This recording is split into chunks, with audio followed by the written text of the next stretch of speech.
अस्सलाम वालेकुम and hello everyone, welcome back to my channel Mishi daily routine. तो आज की वीडियो में भी मैं बहुत ही अमेजिंग से टिप्स एंड ट्रिक्स आपके साथ शेयर करने वाली हूँ।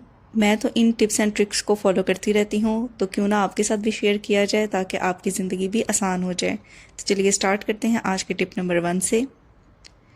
तो आज का जो टिप नंबर 1 है ना, वो बनानास को लेके है। देखिए, बनानास हमेशा हमें पता है कि इस तरह बंच की फॉर्म में आते हैं और गर्मियों का सीज़न आगे स्टार्ट होने वाला है और कुछ ही दिनों में जो बनानास हैं वो ब्लैक होना स्टार्ट हो जाते हैं। तो इनको ब्लैक होने से बचाने के लिए ना मैं आपको एक बहुत ज़बरदस्त सा टिप बताने लगी हूँ। मैं भी इसको फॉलो करती हूँ और कोशिश करें कि आप भी इसको फॉलो करें, तो बनानास बिल्कुल भी इतनी जल्दी ब्लैक नहीं होंगे। तो देख लेते हैं जी इसके लिए हमें क्या रिक्वायर है। तो यहाँ पे ना हमें एलुमिनियम फॉयल चाहिए। तो देखें, हमेशा की तरह मैं आपसे कहती हूँ कि अपनी ग्रॉसरी में एलुमिनियम फॉयल ज़रूर लेके आया करें, क्योंकि इसके बेशुमार फ़ायदे हैं। अच्छा, अगर आप चाहें तो बंच से ना सारे बनानास को सेपरेट सेपरेट करके तो भी उसके ऊपर एलुमिनियम फॉयल आप अटैच कर सकते हैं। लेकिन मैं क्या करती हूँ कि इस तरह जो एक बंच होता है ना, उसके यहाँ पे जो टॉप पार्ट होता है ना, जहाँ ये सारे बनानास अटैच होते हैं, तो वहाँ पे इकट्ठी मैं इस तरह एलुमिनियम फॉयल से इसको रैप कर देती हूँ। तो जब भी कोई बनाना चाहिए होता है तो ज़रा सा इस एलुमिनियम फॉयल को मैं खोलती हूँ और बनाना को यहाँ से मैं उतार लेती हूँ और सिमिलरली फिर दोबारा इसी तरह से मैं एलुमिनियम फॉयल को बनाना के ऊपर रैप कर देती हूँ। तो इससे क्या होगा, यहाँ पे जो बंच का ये टॉप पार्ट होता है ना, ये मॉइस्चर को एब्जॉर्ब करता है, जिसकी वजह से जो बनानास है ना वो जल्दी ख़राब होना स्टार्ट हो जाते हैं। तो अगर आप इस तरह एलुमिनियम फॉयल से कवर करके रखेंगे ना, तो काफ़ी दिन तक जो बनानास है ना वो सही रहेंगे, बिल्कुल भी ब्लैक नहीं होंगे। तो मैं उम्मीद करती हूँ कि ये टिप ना आपको बहुत ज़्यादा फ़ायदा देगा। तो चलिए देख लेते हैं आज की वीडियो का टिप नंबर 2। तो अच्छा, आज की वीडियो का जो टिप नंबर 2 है ना, वो इस तरह के बैग्स को लेके हैं। तो जब भी हम किसी रेस्टोरेंट वगैरह में जाते हैं या जब भी हम कोई डिलीवरी या ऑर्डर प्लेस करते हैं, तो इस तरह के जो ब्राउन पेपर होता है ना, उसके अंदर हमें डिलीवरी दे के जाते हैं, ग्रॉसरी का जो हम सामान है वो लेके आते हैं। तो ये देखिए, इसको डिस्कार्ड ना किया करें, ये बहुत ज़्यादा फ़ायदा देता है। तो यहाँ पे ना मैं आपको इस तरह के जो ब्राउन पेपर्स होते हैं ना, जो डिलीवरी वाले हैं या रेस्टोरेंट से आते हैं, उसका मैं आपको बहुत ज़बरदस्त ना एक यूज़ बताने लगी हूँ। तो देखिए, सबसे पहले तो ना इसको मैंने खोल लिया है। अच्छा, इसके अंदर ना ये एबिलिटी होती है कि ये मॉइस्चर को ना बड़ी अच्छी तरह से ना एब्जॉर्ब कर लेता है। तो हम अपनी ग्रॉसरी के अंदर जो भी धनिया, पुदीना या इस तरह की हर्ब्स लेके आते हैं, जो 1-2 दिन के बाद ही मुरझाना स्टार्ट हो जाती हैं, क्योंकि गर्मियों का सीज़न भी स्टार्ट होने वाला है, तो आप देखेंगे कि 2 दिन गुजरे नहीं कि धनिया पुदीना ख़राब होना शुरू हो जाता है। तो देखें, ये जो ब्राउन पेपर्स होते हैं ना, इनके अंदर ये एबिलिटी होती है कि ये मॉइस्चर को ना बहुत अच्छी तरह से एब्जॉर्ब कर लेते हैं। अब आप देख सकते हैं धनिए का कुछ कुछ हिस्सा ख़राब होना स्टार्ट हो गया है, क्योंकि ये पॉलीथीन बैग के अंदर पड़ा हुआ था और ये गलना स्टार्ट हो गया है। तो आप इस की कोशिश किया करें कि इस तरह के जो ब्राउन पेपर्स होते हैं ना, अपनी जो हर्ब्स होती हैं, चाहे धनिया है चाहे पुदीना है, वो आप इसके अंदर स्टोर करके रखा करें।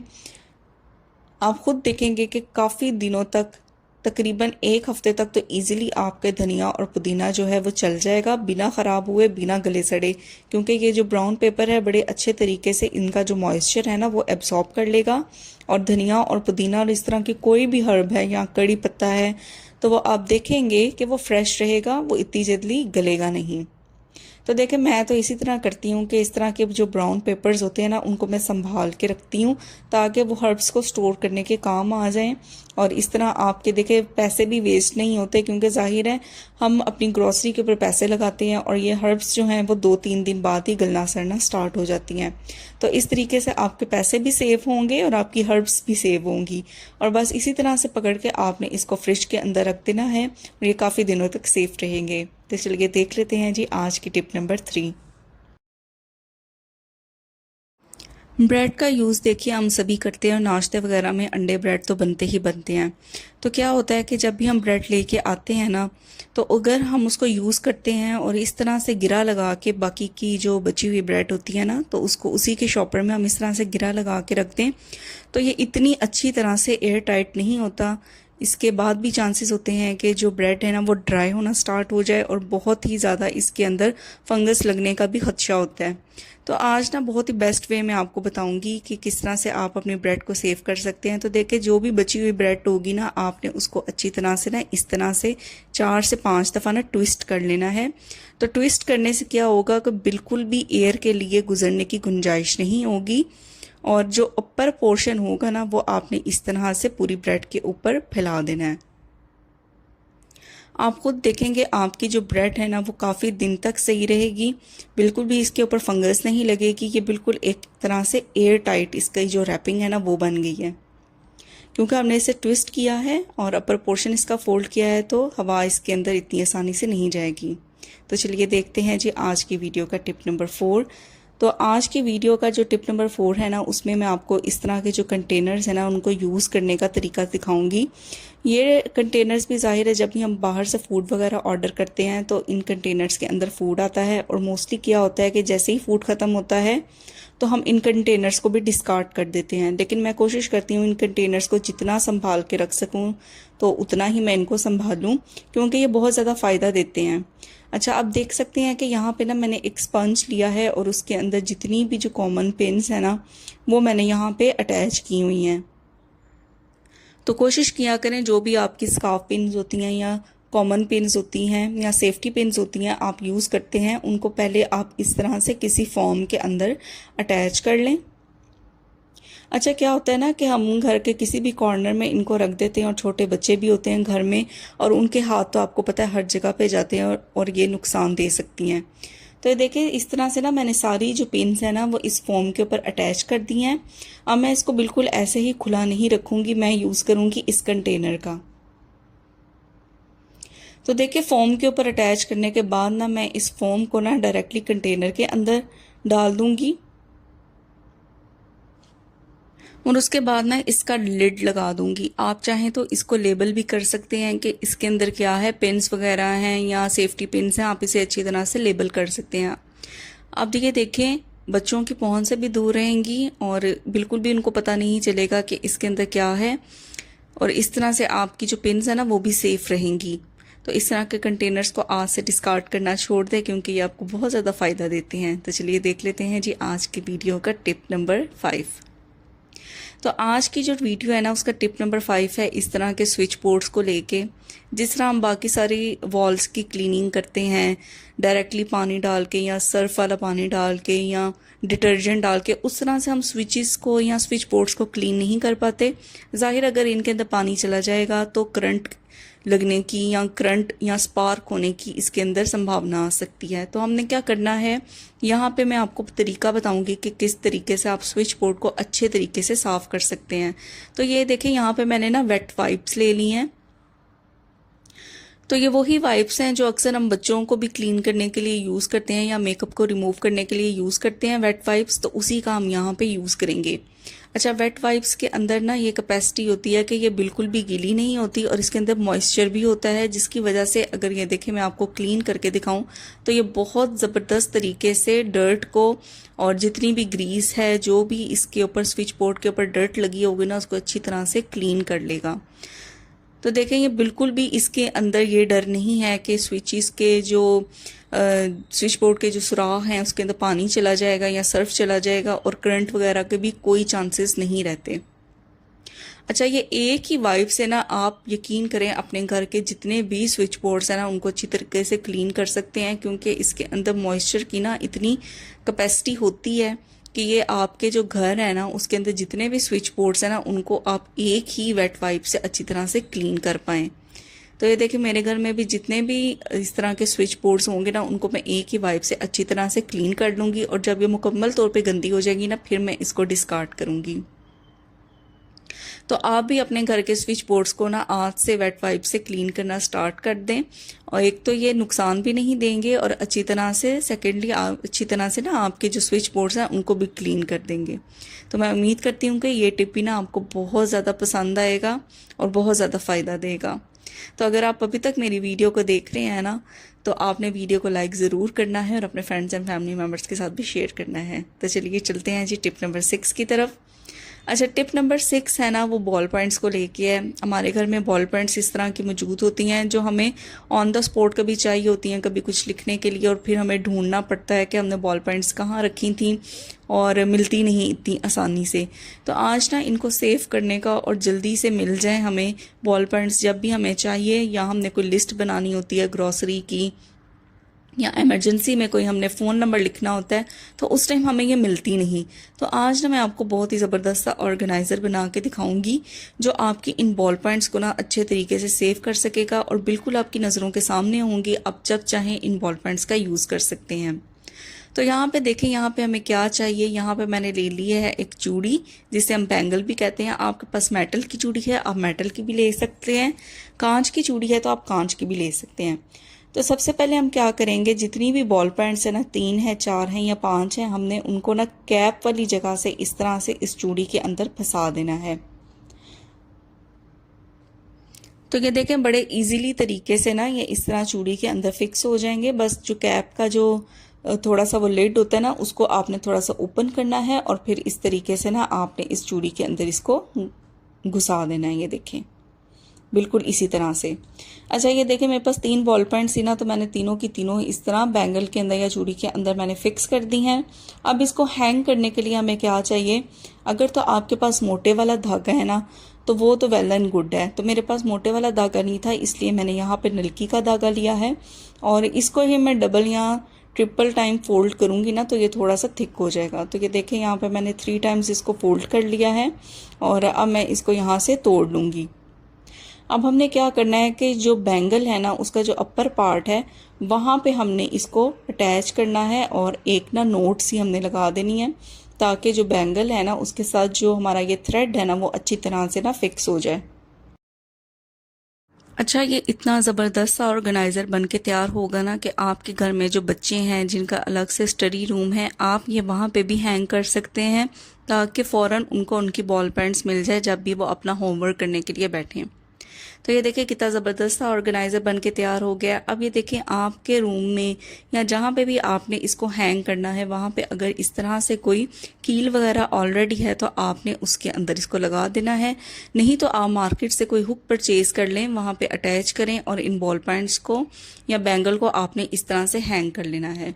तो जब भी आपको बॉल पेन रिक्वायर होगी, आपने वहाँ से बॉल पेन लेनी है, यूज़ करनी है और दोबारा से आपने इस ऑर्गेनाइज़र के अंदर हैंग कर देनी है।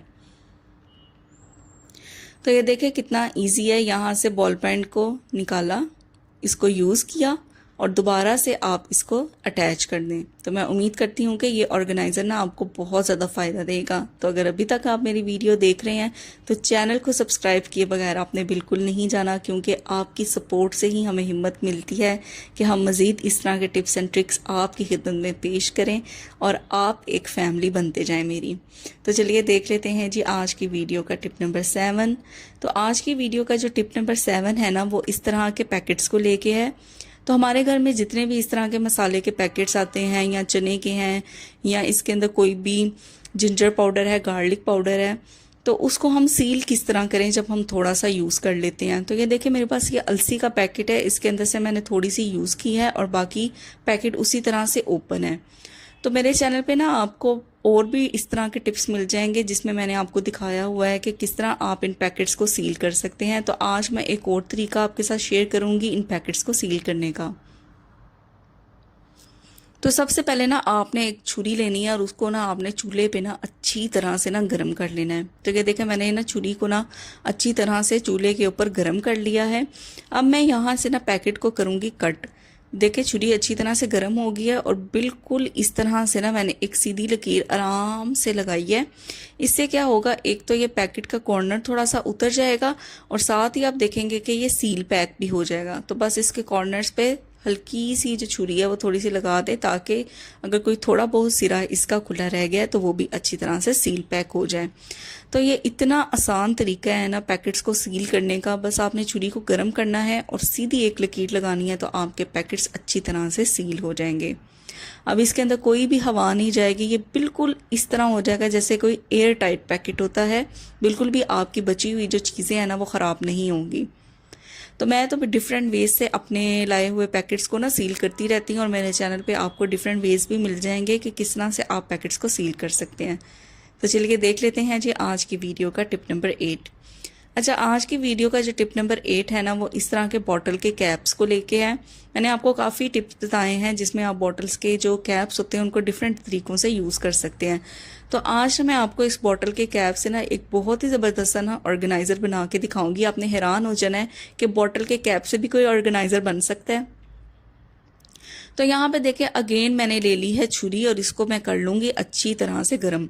तो ये एक छुरी मैंने अपने इसी तरह के कामों के लिए रखी हुई है, और इसको मैं यूज़ करती हूँ अपने इन पर्पसेस के लिए। तो हमने असल में करनी है इस कैप की कटिंग। तो ये देखिए छुरी को मैंने अच्छी तरह से गर्म कर लिया है, आपको धुआं भी निकलता नज़र आ रहा होगा। तो हमने यहाँ पे ना कैप का ना अच्छी तरह से ना कट लगाना है। तो मैं ना आपको दिखाऊंगी भी, क्योंकि कैप का कलर ब्लैक है इसलिए वो ना नज़र नहीं आ रहा। तो मैं आपको कट करके दिखाऊंगी कि किस तरीके से आपने इसके अंदर ना कट लगाना है, और ये ऑर्गेनाइज़र बहुत ज़बरदस्त बन के तैयार होगा। तो ये देखिए असल में यहाँ से ना हमें एक स्ट्रिप सी काट के अलग करनी है कैप की। ये देखें बिल्कुल इस तरीके से आपने एक स्ट्रिप सी काट लेनी है। अब मैं आपको दिखाऊंगी कि हमने इस कैप का करना क्या है। अब हम लेंगे डबल साइडेड टेप। देखिए हमने इसको ना दीवार के साथ लगाना है, तो उसके लिए हमें डबल साइडेड टेप रिक्वायर होगी। तो यहाँ पे मैंने कैप के साइज़ की जितनी ना डबल साइडेड टेप जो है वो कट कर ली है।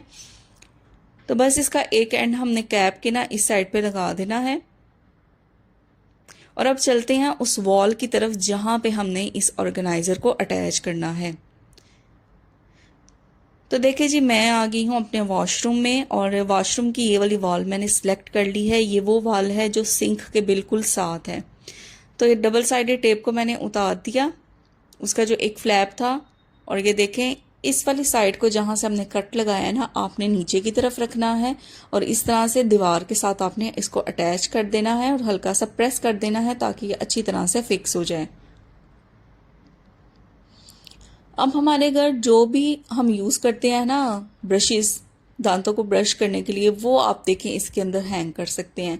अच्छा, क्या होगा जब हम ब्रश करने के बाद ब्रशेस को इसी तरह से रख देते हैं ना, तो अगर हम इस ऑर्गेनाइज़र में लगाएंगे, एक तो ये खूबसूरत भी लगेगा, ऑर्गेनाइज़र भी बन के तैयार हो जाएगा, और जो पानी इसके अंदर रह जाता है ना वो भी ड्रेन होता रहेगा। तो जितने भी ब्रशेस हैं आप उतने ये ऑर्गेनाइज़र बना सकते हैं। तो चलिए देख लेते हैं आज की वीडियो का लास्ट टिप। तो आज की वीडियो का जो लास्ट टिप है ना, वो इस तरह से विंडो को क्लीन करने का है। विंडो को हम ऊपर से तो क्लीन कर लेते हैं, लेकिन जो विंडो के इस तरह के पार्ट्स होते हैं उनको क्लीन करना ना काफ़ी ज़्यादा मुश्किल हो जाता है। तो इसका आसान तरीका ये है, जो आपने क्लीनिंग पर्पस के लिए टूथब्रश रखे होते हैं ना, आपने उसका यूज़ करना है, क्योंकि ये साइज़ में छोटे होते हैं और ऐसी जगहों पे आसानी पहुंच जाते हैं जहां पे बड़े ब्रशेस नहीं जा सकते। तो ये देखें मैं आपके सामने क्लीन करके दिखा रही हूँ। मैंने काफ़ी दिनों से ना विंडो क्लीन नहीं की थी, जस्ट दिखाने के पर्पज़ के लिए कि मैं आपको दिखा सकूँ कि मैं किस तरह से यहाँ पे क्लीनिंग करती हूँ। तो इस तरह से जो ब्रश घर में यूज़ होता है, हम जो फेंकने वाले होते हैं टूथब्रश, लेकिन उसको डिस्कार्ड ना किया करें। इस तरह के छोटे मोटे जो कॉर्नर्स होते हैं जिनको क्लीन करना मुश्किल होता है ना, उसके लिए आप इसे रख लिया करें। तो ये देखें कितनी ज़बरदस्त तरीके से ये सारी मिट्टी और सारी डर्ट को रिमूव कर रहा है। तो ये था जी आज की वीडियो का लास्ट टिप, और मैं उम्मीद करती हूँ कि आज की वीडियो में मैंने आपसे जो भी टिप्स एंड ट्रिक्स शेयर किए हैं वो आपको बहुत ज़्यादा फ़ायदा देंगे।